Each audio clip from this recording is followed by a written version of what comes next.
Hello दोस्तों, मेरा नाम है शाहिद अंसारी। और इससे पहले भी मैंने बहुत सारे वीडियोस बनाए regarding skill development, training centre, NITI Aayog, इस तरीके से। और आप लोगों के कॉल्स भी मेरे पास बहुत आ रहे हैं, कमेंट्स भी बहुत आ रहे हैं। मुझे बहुत अच्छा लगता है, आप लोगों का इतना प्यार मिल रहा है। एक चीज़ मैं आप लोगों से कहना चाहूँगा कि मैंने इस वीडियोस में अपने नंबर दिए हुए हैं। आप लोग मुझे कॉल करते हैं, बहुत सारे कॉल्स भी आते हैं मेरे पास, लेकिन मैं इतना उनको फ्रिक्वेंटली उठा नहीं पाता आप लोगों को गाइड करने के लिए।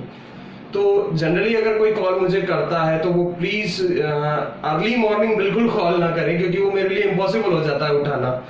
और जनरली जो मैं कॉल्स को एंटरटेन करता हूँ वो ब्रैकेट है 1 बजे से 3 बजे तक का ब्रैकेट है। उसमें मैं जनरली सभी लोगों की कॉल्स को एंटरटेन करता हूँ और उसमें मेरे को अच्छा भी लगता है सभी लोगों को गाइड करना।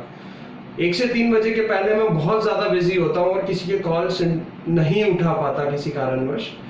तो आप सभी लोगों से यही रिक्वेस्ट है कि अगर किसी को गाइडेंस के लिए अगर कॉल करना है, किसी क्वेरी के लिए कॉल करना है मुझे, तो वो 1 बजे से लेके 3 बजे तक आप कॉल करें। और अगर किसी केस में मैं कॉल नहीं उठा पा रहा हूँ तो आप मुझे व्हाट्सएप भी कर सकते हैं। जैसा मैंने जो नंबर दिया हुआ है उस पर मैं व्हाट्सएप पे भी हूँ, तो आप व्हाट्सएप में अपना क्वेरी डालकर मुझे वहाँ पर भेज सकते हैं, ताकि जब फ्री हो जाऊँ तब उसको मैं आपका आंसर कर सकता हूँ उसको। तो चलिए आज हम बात करते हैं। आज जो ये वीडियो हम लोग बना रहे हैं वो बना रहे हैं मध्य प्रदेश का। मतलब मध्य प्रदेश में जितने भी लोग काम कर रहे हैं और जितने भी लोग स्किल डेवलपमेंट सेंटर चलाते हैं या स्किल डेवलपमेंट सेंटर चलाना चाहते हैं, तो उनके लिए हम लोग आज बात करेंगे। एक स्कीम चलती है मध्य प्रदेश के अंदर, NULM। NULM का फुल फॉर्म होता है नेशनल अर्बन लाइवलीहुड मिशन। एक NULM करके प्रोजेक्ट चलता है। ये ना तो सेंट्रल गवर्नमेंट में आता है ना स्टेट गवर्नमेंट में आता है। ये जो लोकल डिस्ट्रिक्ट लेवल पर प्रोग्राम चलता है, district level in the sense कि जितनी भी नगर पालिका होते हैं, नगर निगम होते हैं या नगर पालिका होते हैं, ये वहां से प्रोजेक्ट लिया जाता है।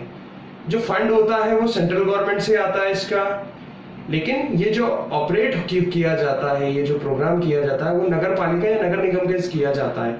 तो सबसे पहली बात है कि इस प्रोजेक्ट को लिया कैसे जाए।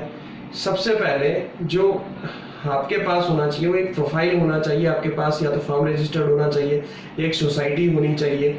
उसके बाद आप इसका पूरा एक प्रोफाइल बनाएंगे और जो भी रेस्पेक्टिव जिस डिस्ट्रिक्ट में भी आप रहते हैं, जिस जिले में भी आप रहते हैं, उसमें आपको ये फाइल करना होगा। वहाँ देखना होगा कि वहाँ नगर पालिका कहाँ है, नगर निगम कहाँ है, वहाँ आपको जाना रहेगा। अपनी जो भी पूरी प्रोफाइल आपको सही करनी रहेगी, एक फाइल बनाना पड़ेगा, उसमें आपकी पूरी कंपनी प्रोफाइल, सोसाइटी प्रोफाइल जो भी है वो लगाना पड़ेगा। उसमें आपने कितना बच्चा ट्रेनिंग किया हुआ है, कितना बच्चा प्लेस किया हुआ है, जैसे कि मैं आपको और वीडियोस में भी बता चुका हूँ कि पूरा एक प्रोफाइल बनाना पड़ता है। उसमें आपको 1000 to 2000 numbers of training, placement और ये सारी चीज़ें दिखानी पड़ती है कोई भी प्रोजेक्ट ऑफ स्किल डेवलपमेंट लेने के लिए।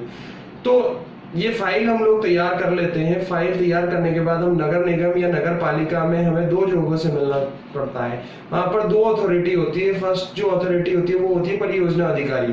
परियोजना अधिकारी जो भी होता है वो सीनियर मोस्ट होता है। परियोजना अधिकारी के नीचे होते हैं CMM का होता है सिटी मिशन मैनेजर।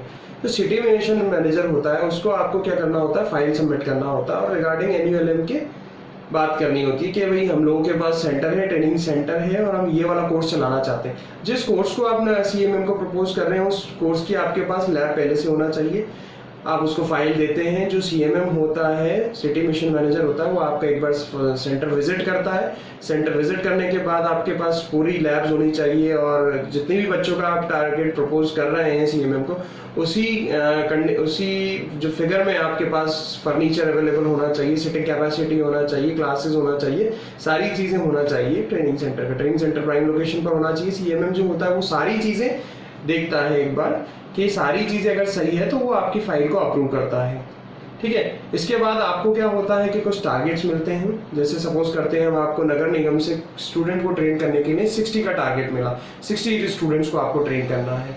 कोर्स आप खुद डिसाइड करते हैं। जिसकी भी लैब आपके पास है वो आप वही कोर्स अप्लाई करेंगे जिसकी लैब आपके पास है। सपोज करें आपके पास कंप्यूटर लैब है, और तो कंप्यूटर लैब के लिए जैसे हम कोर्सेज के लिए अप्लाई कर सकते हैं, जैसे डाटा एंट्री ऑपरेटर के लिए हम लोग अप्लाई कर सकते हैं, और दूसरे भी कोर्सेज होते हैं, वेबसाइट डिजाइनिंग के कोर्स होते हैं, टेलीकॉलिंग के कोर्सेज होते हैं। तो मतलब जिसकी लैब आपके पास है उसका ही हमें कोर्स अप्लाई करना रहेगा और उसी चीज़ का वो इंस्पेक्शन करके आपको जो नंबर ऑफ टारगेट्स होते हैं वो अप्रूव कर देते हैं। इसके बाद जब हम ट्रेनिंग करवाते, जैसे ही वो फिगर आपको अलॉट कर देते हैं, नगर निगम या नगर पालिका आपको अलॉट कर देती है, तो उसके बाद आपको बच्चों को मोबिलाइज करना होता है। बच्चों को मोबिलाइज करना होता है, उनके एडमिशन करने होते हैं और एडमिशन के बाद उनका ट्रेनिंग करवाना पड़ता है। आप ट्रेनर हायर कर लेते हैं और इसी तरीके से ट्रेनिंग करवाते हैं। ट्रेनिंग के बाद जो इसमें प्रोसेस होता है, जैसे ट्रेनिंग खत्म हो जाती है तो उसके बाद हमें एक असेसमेंट करवाना होता है।